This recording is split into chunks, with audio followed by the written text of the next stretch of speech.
안녕하십니까. 다도건축사사무소의 최현철 건축사입니다. 이번 시간에는 지구 단위 계획이 무엇인지에 대해서 한번 좀 알아보려고 하는데요. 지구 단위 계획은 그 건축 설계를 진행하다 보면 또는 이제 건축 계획을 하다 보면 이제 건축주나 이제 기존 건축물을 매입해서 이제 건축주분들이 기존 건축물을 매입해서 리모델링을 검토하거나 아니면 신축을 하거나 이럴 경우에 토지 이용 계획원을 확인하게 되는데, 이때 이제 지구 단위 계획 구역이라는 문구가 있습니다. 근데 이런 경우에는 이제 좀 용어가 생소하실 수는 있는데, 행위에 대한 제한이 좀 많이 걸려져 있어요. 지구 단위 계획 구역이라고 하면 용도에 대한 제한이라든지 건폐율, 용적률, 그다음에 높이 뭐 이런, 뭐 그다음에 이제 용적률 중에서도 뭐 기준 용적률이 있고 허용 용적률, 상한 용적률 이런 식으로 있고요. 그다음에 뭐 주차장의 형태라든지 건물의 형태라든지 아니면 색채라든지 이런 식으로 되게 다양하게 지구 단위 계획 구역 내에서는 건축적인 행위 제한이 있는데, 요런 지구 단위 계획 구역이 이제 도대체 뭘 말하는 건지, 어떤 경우에 지구 단위 계획이 수립되는 건지에 대해서 전반적인 내용에 대해서 간략하게만 한번 법적인 내용을 한번 보도록 하겠습니다. 우선은 법령 정보 보시면은 국토의 계획 및 이용에 관한 법률 제 2조 정의를 보시면은 지구 단위 계획에 대한 용어의 정의가 있습니다. 지구 단위 계획이란 도시군 계획 수립 대상 지역의 일부에 대하여 토지 이용을 합리화하고 그 기능을 증진시키며 미관을 개선하고 양호한 환경을 확보하며 그 지역을 체계적 계획적으로 관리하기 위하여 수립하는 군 관리 계획을 말한다라고 되어 있습니다. 지구 단위 계획 수립은 음, 다음 사항을 고려해서 해야 된다라고 되어 있는데요. 1항을 보시면 49조 1항을 보시면 지구 단위 계획은 다음 각 호의 사항을 고려해서 수립한다. 도시의 정비, 관리, 보전, 개발 등 지구 단위 계획 구역의 지정 목적, 그다음에 주거, 상업, 유통, 관광, 휴양, 복합 지구 단위 계획 구역의 중심 기능, 그다음에 해당 용도 지역의 특성, 그 밖에 대통령령으로 정하는 사항, 그리고 지구 단위 계획 수립 기준 등의 대통령령으로 정하는 바에 따라 국토교통부 장관이 정한다라고 되어 있습니다. 그래서 아까 말씀드린 뭐 건축물의 용도라든지 아니면은 건축물의 뭐 볼륨이라든지 이런 것들에 대해서 어, 전부 다 이제 고려를 해서 수립을 처음부터 해야 된다라는 내용입니다.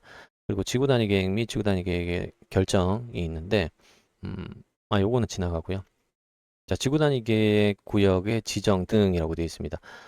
지구 단위 계획 구역의 지정이 어떤 경우에 되는지 한번 보시면은 51조 1항에 국토교통부 장관 시 도지사, 시장 또는 군수는 다음 각 호의 어느 하나에 해당하는 지역의 전부 또는 일부에 대하여 지구 단위 계획 구역을 지정할 수 있다라고 되어 있습니다. 어떤 경우에 지정이 되냐면은, 어떤 지역일 때 지정이 되냐면은 제37조에 따라 지정된 용도지구, 그 다음에 도시개발법 제3조에 따라 지정된 도시개발구역, 그 다음에 도시 및 주거환경 정비법 제8조에 따라 지정된 정비구역, 택지개발 촉진법 제3조에 따라 지정된 택지개발지구, 그 다음에 주택법 제15조에 따른 대지조성사업지구, 그 다음에 산업 입지 및 개발에 관한 법률 제2조 8호 산업단지와 같은 조 제12조 준산업단지, 관광진흥법 제52조에 따라 지정된 관광단지와 같은 법 70조에 따라 지정된 관광특구, 개발제한구역, 도시자연공원구역, 시가지 조성구역, 뭐 이런 식으로 쭉 나와 있는데요. 여러 가지 지역이랑 지구가 있는데 여기에 이제 지구 단위 계획을 지정을 할 수가 있습니다. 근데 일반 민간에서는 그 민간 사업자인 경우에는 지구 단위 계획을 수립을 하는 경우가 잘 없습니다. 다만 이제 그나마 지구 단위 계획 수립을 하는 경우는 이제 자, 주택법 15조에 따른 대지 조성 사업 지구, 여기는 이제 15조는 이제 사업 계획 승인이죠. 사업 계획 승인 같은 경우에는 아파트 공사나 이제 공동주택 같은 경우인데, 이때 이제 지구 단위 계획이 수반이 된다라고 생각을 하시면 될 것 같아요. 그리고 51조 2항을 보시면은 요 내용이 좀 많이 있습니다. 그 지구 단위 계획 관련해서는 내용이 너무 많다 보니까 이거를 전부 다 읽어드리면서 설명드리기는 조금 힘들고, 제가 마지막에 이제 지구 단위 계획에 대한 내용을 조금 요약해가지고 한번 더 설명을 드리도록 할게요. 우선은 자, 지구 단위 계획의 지정 한번 더 보시면은 2항을 보시면은 51조 2항을 보시면은 국토교통부 장관, 시, 도지사, 시장 또는 군수는 다음 각 호의 어느 하나에 해당하는 지역은 지구 단위 계획을 지정하여야 한다. 다만 관련 법률에 따라 그 지역의 토지 이용과 건축에 관한 계획이 수립되어 있는 경우에는 그러하지 아니하다라고 되어 있습니다. 제1항 3호 및 4호의 지역에서 시행되는 사업이 끝난 후 10년이 지난 지역, 1항 3호, 1항 3호가 이제 도시 및 주거환경 정비법 있죠. 그 다음에 4호 같은 경우는 택지개발 촉진법에 따른 제3조에 따른 택지개발지구, 정비지역이랑 택지개발지구죠. 이게 사업이 끝난 후 10년이 지난 지역 같은 경우에 해당이 되고요. 그다음에 제1항 각 호 중 체계적 계획적인 개발 또는 관리가 필요한 지역으로서 대통령령으로 정하는 지역. 이런 경우에도 이제 지구단위 계획구역으로 지정을 해야 됩니다. 그리고 도시지역 외의 지구단위 계획, 도시지역 외의 지역을 지구단위 계획구역으로 지정하려는 경우에는 다음 각 호의 어느 하나에 해당해야 된다라고 되어 있습니다. 도시지역이 아닌 비도시지역이죠. 비도시지역에 이제 해당되는 경우에는 지정하려는 구역의 면적의 100분의 50 이상이 제36조에 따라 지정된 계획관리지역으로서 대통령령으로 정하는 요건에 해당하는 지역, 제37조에 따라 지정된 개발진흥지구로서 대통령령으로 정하는 요건에 따른 요건에 해당하는 지역, 제37조에 따라 지정된 용도지구를 폐지하고 그 용도지구의 행위 제한 등을 지구단위 계획으로 대체하려는 지역. 그러니까 비도시 지역 중에서 조금 더 개발을 하려고 하는 지역들이 있잖아요. 그런 부분도 이제 정책적으로 개발을 좀 하려고 하는 부분들, 그런 부분들에 대해서 이제 지구단위 계획을 수립을 할 수 있다라고 보시면 될 것 같습니다. 자, 그리고 국토의 계획 및 이용에 관한 법률 시행령 제42조 3의 지구단위 계획 수립이 있는데, 이거는 한번 쭉 읽어보시면 될 것 같아요. 세부적인 내용입니다. 49조 1항이 이제 지구단위 계획의 수립에 대한 내용, 지구단위 계획에 대한 수립의 내용들을 조금 더 구체적으로 설명해 놓은 내용들이고요. 그 다음에 도시지역 내 지구단위 계획 지정의 대상 지역 제43조가 있고, 44조는 도시지역 외의 지구단위 지역에서 지구단위 계획구역 지정 대상 지역 있고, 그래서 요거는 지구단위 계획 관련해서는 국토의 계획 및 이용에 관한 법률 시행령 42조의 3, 그다음에 이제 43조, 그다음에 44조 이렇게 쭉 보시면 되고, 주택법 15조는 사업계획 승인이죠. 아까 설명드린 사업계획 승인에 대한 내용들도 한번 읽어보시면 됩니다. 이런 경우에 이제 지구단위 계획 수립을 해야 된다라는 거고, 지구단위 계획의 구분은 이제 제1종 지구단위 계획과 2종 지구단위 계획이 있어요. 1종 지구단 그 토지 이음에 들어가서 일부 지역을 이제 검색을 해보면 1종 지구단위 계획구역, 2종 지구단위 계획구역이라고 써 있는 데도 있고 그냥 지구단위 계획구역이라고 써 있는 데도 있습니다. 자, 1종 지구단위 계획구역이라고 하면 토지 이용을 합리화 구체화하고 도시 또는 농산 어촌의 기능의 증진, 미관의 개선 및 양호한 환경을 확보하기 위하여 수립하는 계획이라고 생각하시면 됩니다. 주로 도시 지역에서 수립을 합니다. 제2종 지구단위 계획구역은 계획관리지역 또는 개발진흥지구를 체계적 계획적으로 개발 또는 관리하기 위하여 용도지역의 건축물, 그 밖의 시설의 용도 종류 및 규모 등에 대한 제한을 완화하거나 건폐율 또는 용적률을 완화하여 수립하는 계획이다. 주로 계획관리지역 또는 개발진흥지구에 수립한다라고 보시면 될 것 같습니다. 그래서 이제 1종과 2종이 이제 구분이 되는 거죠. 도시지역과 아니면 이제 계획관리지역이나 개발진흥지구에 수립되는 것들 이렇게 구분이 있고요.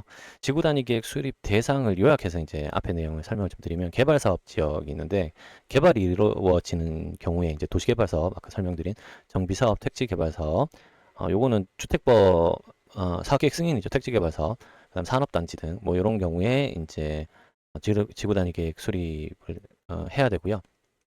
그 다음에 기능 정비 필요 지역이 있습니다. 그러니까 토지 이용 재정비가 필요한 구역에도 지구단위 계획 수립을 하는데, 용도 혼재 지역이라든지 복합 개발이 필요한 지역이 될 수가 있습니다. 그리고 도시 변화 지역, 도시 구조가 바뀌는 지역이 있습니다. 개발 제한 구역을 해제를 한다거나 아니면 용도 지역을 변경한다거나 아니면 도시 지역 신규로 편입되는 경우, 그런 경우에도 도시 변화 지역으로 해서 지구단위 계획 수립을 하죠.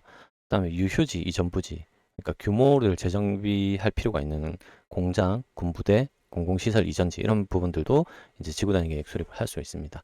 교통의 중심지, 고밀 복합 개발 핵심 지역, 역세권, 터미널, 간선도로 교차부가 있을 수 있고, 일반 관리 지역, 일반 관리 필요 지역은 지자체의 판단 하에 이제 진행을 하는 건데, 경관 환경 개선이 필요한 지역, 낙후되거나 노후화된 지역 같은 경우에는 좀 많이 하겠죠.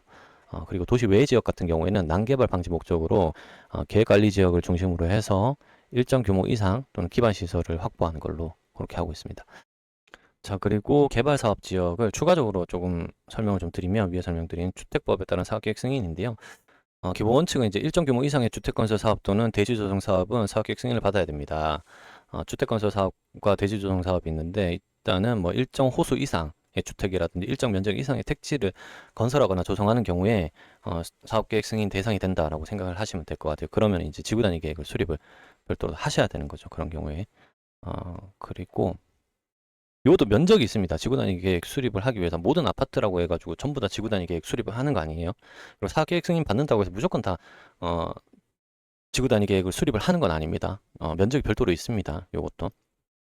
자, 마무리하자면은 오늘은 지구 단위 계획에 대해서 한번 알아봤고요. 간략하게 알아봤고, 지구 단위 계획은 해당 구역의 개발 방향을 정해놓는 기준이라고 보시면 될 것 같아요. 그리고 건축 설계를 진행할 때 건축법 기준만 검토하다가 이제 지구 단위 계획 지침을 확인하지 않고 갔을 경우에는 수정을 해야 돼, 대대적으로 수정해야 되는 상황이 생길 수가 있습니다. 지구 단위 계획 구역 같은 경우에는 지침을 보시면 건축선이라든지 높이, 용도, 공개공지, 건폐율, 용적률 이런 것들이 세부적으로 다 기재가 돼 있기 때문에 거기를 따라야 되고, 그 다음에 이제 용적률 같은 경우에도 인센티브를 받는 사항들이 있기 때문에 그 인센티브 계산을 별도로 다 하셔야 됩니다. 기획을 하면서. 그리고 지구 단위 계획 수립 지침을 전체 다를 읽어볼 필요가 있냐라고 하시는 분들도 계시는데, 왜냐하면 워낙 양이 방대합니다. 많습니다. 근데 그걸 다 읽어봐야 되냐라고 하는데, 이 지구 단위 계획 수립 지침을 여러 지역에 거쳐서 이제 자주 본 입장에서 말씀을 드리면은, 우선은 중요한 부분들은 꼭 놓치지 않고 보셔야 되는 부분들은 이제 건축물의 그 행위 제한에 대한 부분들은 꼭 다 꼼꼼하게 보셔야 되는 건 맞고요. 예전에 한번 그 분당에서 분당지구였나요? 거기에서 건축물의 주차장에 이제 지상 1층에 주차를 자주식 주차를 설치를 해야 된다. 비율을 일정 비율 이상 자주식 주차를 해야 된다라는 문구가 있는 게 있었는데, 그렇게까지 이제 주차장 같은 경우에는 세부적인 내용이기 때문에 그거는 이제 조례를 따라가는 거지 주차장까지 지구 단위 계획 수립 지침에 넣지는 않거든요. 대부분은. 근데 그런 내용이 담겨져 있더라고요. 그래서 그런 경우도 발생할 수 있으니까 가능하다면은 이제 지침을 처음부터 끝까지 한 번씩 뭐 꼼꼼하게 보진 않더라도 한번 쭉 읽어 보시는 거를 좀 권장해 드린다라고 어, 생각을 합니다. 권장 드립니다. 네. 그리고 오늘은 지구 단위 계획의 양이 워낙 많다 보니까 이거를 전체 다를 설명드리기는 조금 힘들고, 지구 단위 계획의 수립 대상에 대해서만 간략하게 요약을 좀 드렸고요.